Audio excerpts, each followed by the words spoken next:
Matt, this is actually a good news story wrapped in a villain. Luis Rubiales, remind people who that guy is. Yeah, I just found him kind of fascinating because he was one of the few examples of a villain, and I think the next one I might talk about similarly in a different way, who kind of got a comeuppance.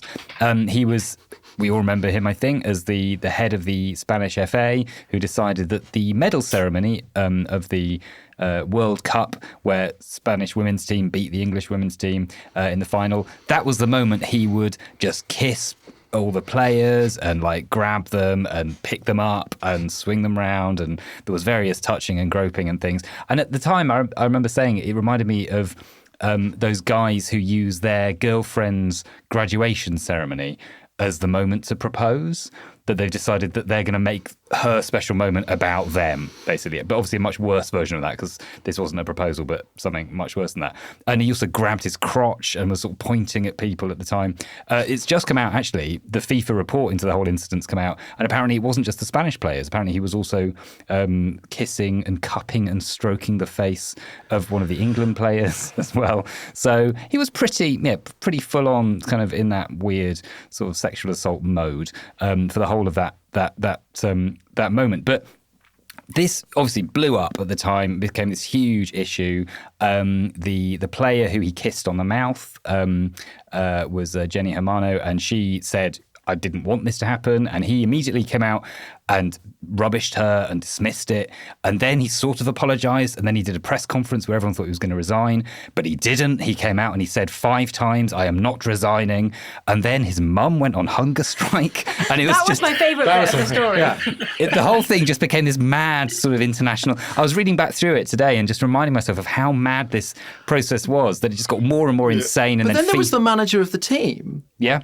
Who was also, despite the fact that, this was the World Cup winning team, he was kind of like an unpopular misogynist that none of the team liked. Like the whole thing. Well, some of them was astonishing. Some players had refused to play while he was manager before any of this started because he had a reputation for sort of sexism and misogyny, and they didn't want to play. And that got sort of swept under the rug during the matches because it was sort of Spain's victory. They're winning, It was extraordinary the way that they not only won the World Cup, but also sort of reformed to some extent Spanish football. He got sacked, and I hadn't realised this, but it became a whole movement in Spain. It became their sort of Me Too movement, essentially.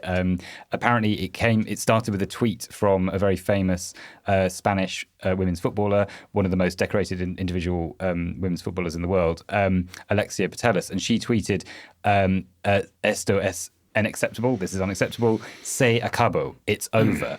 And that became the sort of Me Too, the hashtag Se acabó. And then loads of other players came out in support, and it became a kind of movement across Spain. He was banned by FIFA from football. He's now selling gold on his YouTube channel. I'm assuming he does. That's the thing. This is the thing. It feels like, and my favourite little sort of detail about this is that FIFA banned him. The Spanish team banned, he was basically banned from football forever. He still hasn't really apologised. He's still sort of saying it wasn't, it wasn't as a big a deal and everything. I hope his mum has had a cheese sandwich. Yeah, I think so. She went on hunger strike for, I think, a day and a half and then stopped because she was hungry. That's just hungry. A diet. Yeah.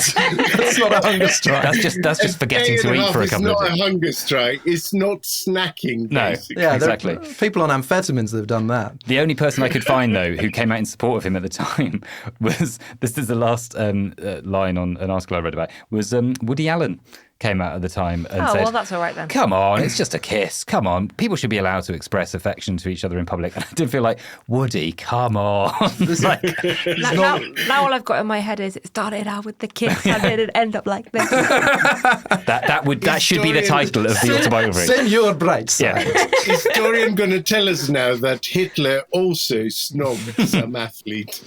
Yeah, we didn't know that about Jesse Owens at the 1936 Olympics. If he'd groped him, everything could have been very different.